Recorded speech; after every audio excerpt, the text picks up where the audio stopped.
بسم اللہ الرحمن الرحیم۔ جب بھی کوئی قوم اللہ کی مہلت سے فائدہ اٹھا کر گمراہی کے اندھیرے میں ڈوب کر سرکشی کرتی ہے تو اللہ رب العزت رسوائی اور ذلت کو ان کا مقدر بنا دیتا ہے۔ تاریخ گواہ ہے کہ قوموں پر اللہ کا غضب ایسے نازل ہوتا ہے کہ سب سے پہلے تو ان پر ظالم و جابر حکمران مسلط کر دیے جاتے ہیں۔ آج کی ویڈیو میں ہم ایک ایسی ہی ظالم و جابر قوم کا تذکرہ کرنے والے ہیں کہ جس نے تاریخ میں بے پناہ کامیابیاں سمیٹی۔ جی ہاں دوستو، قوم عمالقہ تاریخ انسانی کی سب سے شفاق ظالم و جابر قوم تھی۔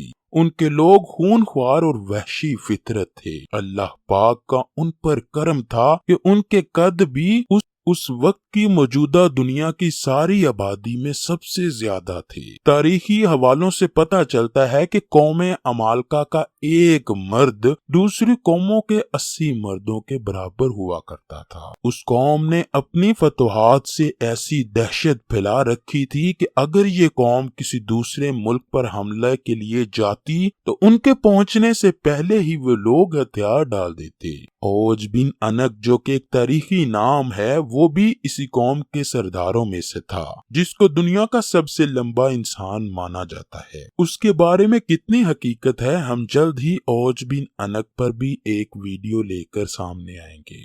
قوم عمالقہ عراق کے گرد و نواح سے اٹھے اور رفتہ رفتہ مصر، شام، فلسطین، ایران اور روم پر قابض ہوئے۔ قوم عاد اور سمود کے بعد یہ اقتدار حاصل کرنے والی قوم تھی۔ ان کے جد امجد املیک تھا۔ املیک کا شجرہ نسب کچھ اس طرح بیان ہوا ہے: املیک بن انفر بن عیس بن اسحاق علیہ السلام بن ابراہیم علیہ السلام۔ املیک کی نسل بہت جنگجو تھی، جسے عمالقہ کہا جانے لگا۔ بنی اسرائیل کی بدافعالیوں کی وجہ سے اللہ نے ان پر قوم عمالقہ کو ہی مسلط کیا تھا۔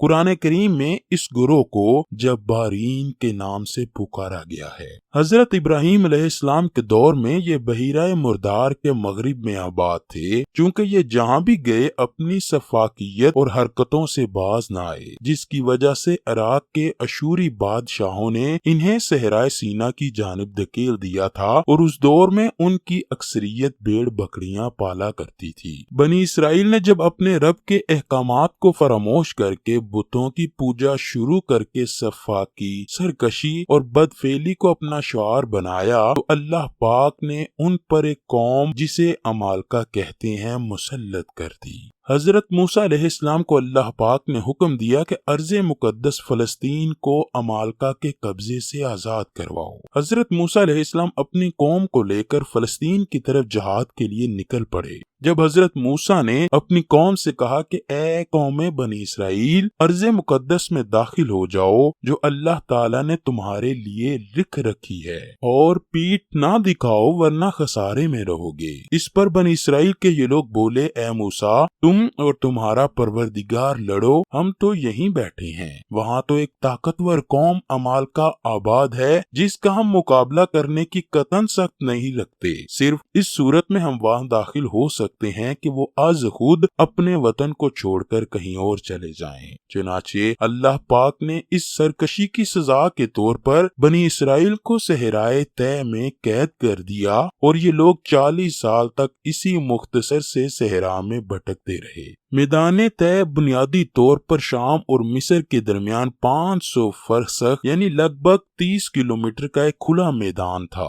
بنی اسرائیل کا یہ گروہ 40 سال تک اسی صحرا میں بھٹکتا رہا۔ اس صحرا میں جب یہ لوگ مرنے لگے تو حضرت موسیٰ کو اپنی قوم پر رحم آیا، اور انہوں نے اللہ سے دعا کی تو اللہ پاک نے ان کے لیے آسمان سے من و سلوہ نازل کیا، دھوپ سے بچاؤ کے لیے بادل بطور سائبان مہیا کیے، اور پانی کی ضرورت کے لیے جب حضرت موسیٰ نے پتھر پر عصا مارا تو آنن فانن پانی کے 12 چشمے پھوٹ پڑے۔ حضرت موسیٰ، حضرت ہارون علیہ السلام اور حضرت یوش بن نون بھی ان کے ہمراہ تھے۔ پھر ساری قوم نے توبہ کی تو اللہ نے حضرت موسیٰ علیہ السلام کو حکم دیا کہ اپنی قوم کو 12 قبائل میں تقسیم کرو۔ حضرت موسیٰ نے اپنی قوم کو 12 قبائل میں تقسیم کر دیا اور ان کا ایک ایک سردار مقرر کر دیا۔ ان 12 سرداروں پر حضرت یوش کو سردار اعلیٰ بنا دیا۔ اب ان لوگوں نے جہاد کی تیاریاں شروع کر دی۔ ابھی قوم بنی اسرائیل وادی طے سے ہی نہ نکلے تھے کہ حضرت موسیٰ علیہ السلام اور حضرت ہارون علیہ السلام بھی اس دنیا سے پردہ فرما گئے۔ چنانچہ حضرت یوش نے قوم کی باغ دوڑ سنبھالی اور قوم کی جنگی تربیت کرنے لگے۔ قوم کے پاس من و سلوہ اترتا تھا، پانی کے چشمے پاس تھے، اس لیے ساری قوم کی توجہ صرف اور صرف جنگی تربیت پر تھی، کوئی بھی معاشی سرگرمی میں ملوث نہ تھا۔ بنی اسرائیل نے خوب دل لگی سے جنگ کی تیاری کی۔ جب صحرائے طے میں 40 سال پورے ہوئے تو اللہ پاک نے حضرت یوش کو حکم دیا کہ اب بنی اسرائیل کو لے کر بیت المقدس میں موجود قوم عمالقہ پر حملہ کرو۔ بنی اسرائیلیوں نے اپنی غلطیوں سے بہت کچھ سیکھا تھا تو اس دفعہ وہ بہت پرعزم تھے۔ جیسے ہی حضرت یوش علیہ السلام نے انہیں حکم دیا کہ جہاد کا حکم آ چکا ہے تو ساری قوم نے لبیک کہا اور اریحا پر پڑاؤ ڈالا۔ 12 قبائل پر مشتمل اس قوم کے 2 لاکھ سپاہیوں نے 6 ماہ تک اریحا کا محاصرہ کیے رکھا اور بالآخر ایک دن بنی اسرائیل کے نوجوان قلعہ کی دیوار گرا کر شہر میں داخل ہو گئے اور اریحا شہر پر قبضہ کر لیا۔ ناظرین گرامی، جالوت قوم عمالقہ کا اس وقت کا بادشاہ تھا۔ آج آپ کو ایسی بات بتاتے چلیں کہ شاید آپ نے پہلے کبھی نہ سنی ہوگی، وہ یہ کہ اسی قوم عمالقہ کے بادشاہوں کا لقب فرعون ہوا کرتا تھا۔ جالوت کے بارے میں تاریخی کتابوں میں لکھا ہے کہ اس کا قد 21 فٹ تھا اور وہ سر پر ایک خاص لمبا لوہے کا تاج پہنا کرتا۔ جب جالوت بادشاہ سورج کے سامنے کھڑا ہوتا تو اس کا سایہ 1 میل تک پھیل جاتا۔ جالوت انتہا کا ظالم اور جابر حکمران تھا، وہ ہر طرح کی بدعمالیوں میں مشغول تھا۔ اس کا سب سے بڑا گناہ یہ تھا کہ جالوت حضرت موسیٰ علیہ السلام کی ماننے والی مومن عورتوں کو جب پکڑتا تو ان کی چھاتیاں کاٹ کر اپنے دربار میں بچھا دیتا اور پھر ان پر چلا کرتا اور ساتھ ہی پکارا کرتا کہ ہے کوئی مرد جو مجھ سے اس کا حساب لے سکے۔ تاریخ انسانی گواہ ہے کہ کوئی بھی ایسا ظالم بادشاہ نہیں گزرا جس نے اتنی زیادہ تعداد میں عورتوں کو اس طرح بے رحمی سے قتل کیا ہو کہ پہلے ان کی چھاتیوں کو کاٹا جاتا رہے اور پھر وہ ان سے کھیلے۔ بس پھر اللہ پاک نے جالوت کو دی ہوئی مہلت ختم کر دی۔ حضرت یوش کی وفات کے بعد بنی اسرائیل پھر سے لاوارث ہو گئے اور در در کی ٹھوکریں کھانے لگے۔ قوم عمالقہ کے بادشاہ جالوت نے ان سے تابوت سکینہ بھی چھین لیا تھا۔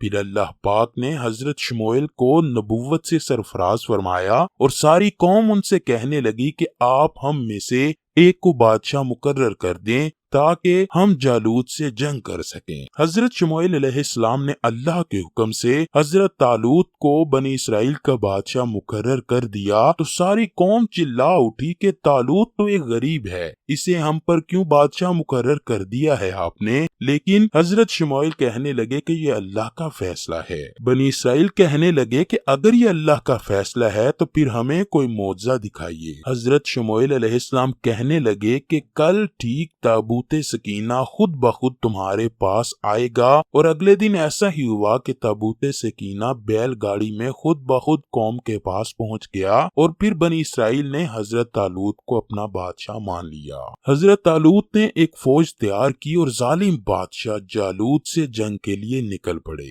جب دونوں لشکر آمنے سامنے ہوئے تو جالوت، جس کی بہادری سے سبھی کانپتے تھے، اس نے بنی اسرائیل کو للکار کر کہا، اگر تم میں سے کوئی مرد ہے تو میرے مقابلے پر آئے، اگر مجھے اس نے ہرا دیا تو ہم سارے آپ کے غلام بن جائیں گے، اور اگر میں نے اس کو ہرا دیا تو تم سب ہماری قوم یعنی قوم عمالقہ کے غلام بن جانا۔ جب کوئی بھی جالوت کے سامنے نہ آیا تو حضرت داؤد علیہ السلام اپنی غلیل لے کر جالوت کے سامنے لڑنے کے لیے آ گئے۔ اس وقت حضرت داؤد ابھی لڑکپن میں تھے تو جالوت کہنے لگا کہ میں کسی بچے کو قتل کر کے جنگ نہیں جیتنا چاہتا۔ خیر حضرت داؤد کے اصرار پر مقابلہ شروع ہوا اور آپ نے اپنی غلیل میں 3 پتھر رکھ کر جالوت کی طرف پھینکے، جس سے اس کا سر پاش پاش ہو گیا، اور تاریخی روایات میں ہے کہ اس کی لاش کے اتنے ٹکڑے ہوئے کوئی ان کو گن بھی نہ سکتا تھا۔ قوم عمالقہ نے جب اپنے بادشاہ جالوت کی یہ حالت دیکھی تو وہ میدان سے بھاگ کھڑے ہوئے۔ یوں حضرت شموئیل کی محنت رنگ لائی اور بنی اسرائیل ایک طویل مدت کے بعد اپنے وطن میں داخل ہوئے۔ کچھ ہی عرصہ بعد حضرت شموئیل علیہ السلام وفات پا گئے اور طالوت نے حضرت داؤد کو آدھی سلطنت کا بادشاہ بنا دیا اور اپنی بیٹی کی شادی بھی ان سے کر دی۔ حضرت طالوت کی وفات کے بعد حضرت داؤد پوری سلطنت کے بادشاہ بن گئے اور پھر اللہ پاک نے آپ کو نبوت سے سرفراز فرما دیا۔ اس طرح حضرت داؤد علیہ السلام اور ان کے بعد ان کے بیٹے حضرت سلیمان علیہ السلام نے کئی سالوں تک حکمرانی کی۔ حضرت سلیمان علیہ السلام جب حکمران بنے، انہوں نے بچی کچی قوم عمالقہ کو نیست و نابود کر دیا۔